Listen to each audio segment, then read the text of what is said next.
No que diz respeito às vias pelas quais o Estado espera que os males sejam remediados, devo dizer que não as conheço. Elas são muito demoradas, e a vida de um homem pode chegar ao fim antes que elas produzam algum efeito. Tenho outras coisas para fazer. Não vim a este mundo com o objetivo principal de fazer dele um bom lugar para morar, mas apenas para morar nele, seja bom ou não. Um homem não carrega a obrigação de fazer tudo, mas apenas alguma coisa, e só porque não pode fazer tudo, não é necessário que faça alguma coisa errada. Não está dentro das minhas incumbências apresentar petições ao governador e à Assembleia Legislativa, da mesma forma que eles nada precisam fazer de semelhante em relação a mim. Suponhamos que eles não deem atenção a um pedido meu. Que devo fazer então? Mas nesse caso, o Estado não forneceu outra via. O mal está na sua própria Constituição. Isto pode parecer grosseria, teimosia e intransigência, mas só quem merece ou pode apreciar a mais fina bondade e consideração deve receber este tipo de tratamento. Todas as mudanças para melhor são assim, tais como o nascimento e a morte, que produzem convulsões nos corpos. Não hesito em afirmar que todos os que se intitulam abolicionistas devem imediata e efetivamente retirar o seu apoio, em termos pessoais e de propriedade, ao governo do estado de Massachusetts, e não deve ficar esperando até que consigam formar a mais estreita das maiorias para só então alcançar o sofrido direito de vencer através dela. Creio que basta saber que Deus está do seu lado, o que vale mais do que o último votante a fazer majoritárias as suas fileiras. E, além de tudo, qualquer homem mais correto do que os seus vizinhos já constituiu uma maioria apertada. É apenas uma vez por ano, e não mais do que isso, que me encontro cara a cara com este governo norte-americano ou com o governo estadual que o representa. É quando sou procurado pelo coletor de impostos. Essa é a única instância em que um homem na minha situação não pode deixar de se encontrar com esse governo. E ele aproveita a oportunidade e diz claramente: reconheça-me. E não há outra forma mais simples, mais efetiva e, na conjuntura atual, mais indispensável de lidar com o governo neste particular, de expressar a sua pouca satisfação ou seu pouco amor em relação a ele. É preciso negá-lo naquele local e momento. O coletor de impostos é meu vizinho e concidadão, e é com ele que tenho de lidar porque, afinal de contas, estou lutando contra homens, e não contra o pergaminho das leis, e sei que ele voluntariamente optou por ser um agente governamental. Haverá outro modo de ele ficar sabendo claramente o que é e o que fiz enquanto agente do governo ou enquanto homem, a não ser quando forçado a decidir que tratamento vai dar a mim. O vizinho que ele respeita como tal e como homem de boa índole, ou o que ele considera um maníaco e desordeiro? Será ele capaz de superar esse obstáculo à sua sociabilidade sem um pensamento ou uma palavra mais rudes ou mais impetuosos a acompanhar a sua ação? Disso estou certo. Se 1000 ou 100, se 10 homens que conheço, apenas 10 homens honestos ou até um único homem honesto do estado de Massachusetts, não sendo mais donos de escravos, decidisse por fim, ao seu vínculo com o Estado, para logo em seguida ser trancado na cadeia municipal, estaria ocorrendo nada menos do que a abolição da escravatura nos Estados Unidos da América. Pois não importa que os primeiros passos pareçam pequenos, o que se faz bem feito, faz-se para sempre. Mas preferimos debater o assunto. Essa é nossa missão, dizemos. Há dezenas de jornais nas fileiras do abolicionismo, mas não há um único homem. O meu querido vizinho, que desempenhou o papel de embaixador de Massachusetts e que sempre se dedica à resolução das questões dos direitos humanos na Câmara do Conselho, esteve ameaçado de amargar uma prisão na Carolina do Sul.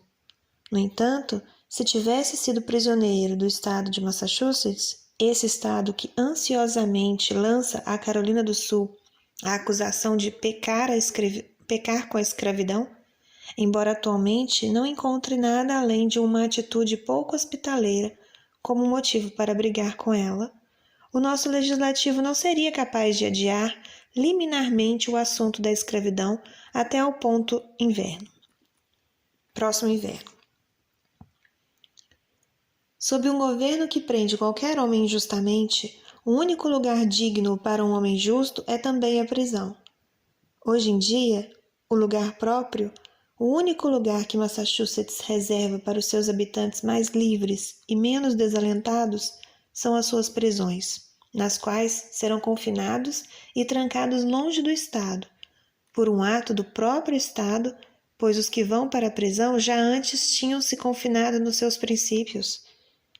E é aí que devem ser encontrados quando forem procurados pelos escravos fugidos, pelo prisioneiro mexicano em liberdade condicional e pelos indígenas, para ouvir as denúncias sobre as humilhações impostas aos seus povos.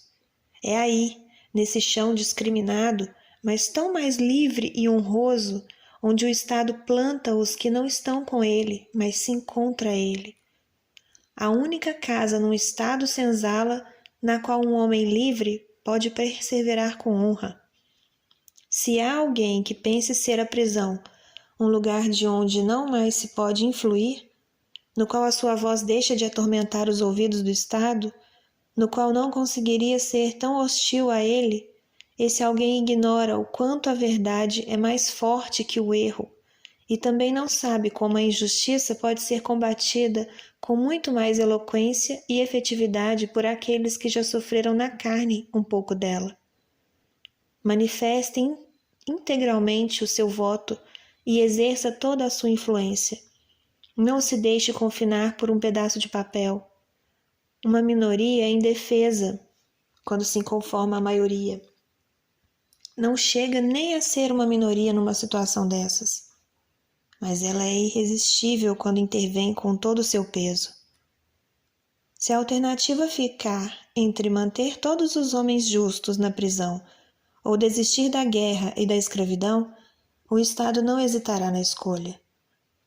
Se no ano corrente 1.000 homens não pagassem os seus impostos, isso não seria uma iniciativa tão violenta e sanguinária quanto o próprio pagamento, pois neste caso o Estado fica capacitado para cometer violências e para derramar o sangue dos inocentes. Esta é, na verdade, a definição de uma revolução pacífica, se é que é possível uma coisa dessas. Se, como já ouvi um deles me perguntar, o coletor de impostos ou outro funcionário público qualquer indagar, mas o que devo fazer agora? A minha resposta é, se de fato quiser fazer alguma coisa, então renuncie ao seu cargo. Quando o súdito negou a lealdade e o funcionário renunciou ao seu cargo, então a revolução completou-se. Mas vamos supor que há violência. Não poderíamos considerar que uma agressão à consciência também provoca um tipo de ferimento grave? Um ferimento desses provoca a perda da autêntica humanidade e da imortalidade de um homem, e ele sangra até uma morte eterna. Posso ver esse sangue a correr agora. Especulei sobre a prisão do infrator, e não sobre o confisco de seus bens. Embora ambas as medidas sirvam ao mesmo fim, porque os que afirmam o certo e que, por isso, são os seres mais perigosos para um Estado corrupto, em geral não gastam muito do seu tempo na acumulação de propriedades. Para homens assim, o Estado presta serviços relativamente pequenos e um imposto bem leve tende a ser considerado exorbitante, particularmente quando são obrigados a realizar um trabalho especial para conseguir a quantia cobrada. Se houvesse quem vivesse inteiramente sem usar o dinheiro, o próprio Estado hesitaria em exigir que ele lhe entregasse uma quantia. O homem rico, no entanto, E não pretendo estabelecer uma comparação invejosa. É sempre um ser vendido à instituição que o enriquece. Falando em termos absolutos, quanto mais dinheiro, menos virtude. Pois o dinheiro interpõe-se entre um homem e os seus objetivos e permite que ele os compre. Obter alguma coisa dessa forma não é uma grande virtude. O dinheiro acalma muitas perguntas que, de outra forma, ele se veria pressionado a fazer. De outro lado, a única pergunta nova que o dinheiro suscita é difícil, embora supérflua: como gastá-lo? Um homem assim fica, portanto, sem base para uma moralidade. As oportunidades de viver diminuem proporcionalmente ao acúmulo daquilo que se chama de meios. A melhor coisa a ser feita em prol da cultura do seu tempo por um homem rico é realizar os planos que tinha quando ainda pobre. Cristo respondeu aos seguidores de Herodes de acordo com a situação deles. Mostrem-me o dinheiro dos tributos, disse ele. E um deles tirou do bolso uma moeda. Disse então Jesus Cristo: se vocês usam o dinheiro com a imagem de César, dinheiro que ele colocou em circulação e ao qual ele deu valor, ou seja, se vocês são homem do Estado e estão felizes de se aproveitar das vantagens do governo de César, então paguem-no por isso, quando ele o exigir. Portanto, dai a César o que é de César, e a Deus o que é de Deus. Cristo não lhes disse nada sobre como distinguir um do outro. Eles não queriam saber isso. Quando converso com mais livres dentre os meus vizinhos, percebo que, independentemente do que digam a respeito da grandeza e da seriedade do problema e da sua preocupação com a tranquilidade pública, no fim das contas, tudo se reduz ao seguinte: eles não podem abrir mão da proteção do governo atual e temem as consequências que a sua rebeldia provocaria nas suas propriedades e famílias. Da minha parte, não gosto de imaginar que possa vir algum dia a depender da proteção do Estado. Mas se eu negar a autoridade do Estado quando ele apresenta a minha conta de impostos, ele logo confiscará e dissipará a minha propriedade e tratará de me hostilizar e a minha família para sempre. Essa é uma perspectiva muito dura. Isso torna impossível uma vida que seja simultaneamente honesta e confortável em aspectos exteriores. Não valeria a pena acumular propriedade. Ela certamente se perderia de novo. O que se tem a fazer é arrendar alguns alqueires ou ocupar uma terra devoluta, cultivar em pequena escala e consumir logo toda a sua produção. Se você tem que viver dentro de si mesmo e depender de si mesmo, sempre de mala feita e pronto para recomeçar, você não deve desenvolver muitos vínculos. Até mesmo na Turquia você pode ficar rico, se em tudo for um bom súdito do governo turco. Confúcio disse: se um Estado é governado pelos princípios da razão, a pobreza e a miséria são fatos acabrunhantes. Se um Estado não é governado pelos princípios da razão, a riqueza e as honrarias são os fatos acabrunhantes. Não. Até que eu solicite um remoto porto sulino, que a proteção do Estado de Massachusetts me seja estendida, com o fim de preservar a minha liberdade, ou até que eu me dedique apenas a construir pacificamente um patrimônio aqui no meu estado, posso negar a minha lealdade ao governo local e negar o seu direito à minha propriedade e à minha vida. Sai mais barato, em todos os sentidos, sofrer a penalidade pela desobediência do que obedecer. Obedecer faria com que eu me sentisse diminuído. Há alguns anos, o Estado procurou-me em nome de uma organização religiosa e intimou-me a pagar uma certa quantia destinada a sustentar um pregador que o meu pai costumava frequentar. Eu nunca o tinha visto. Pague ou será trancado na cadeia, disse o Estado.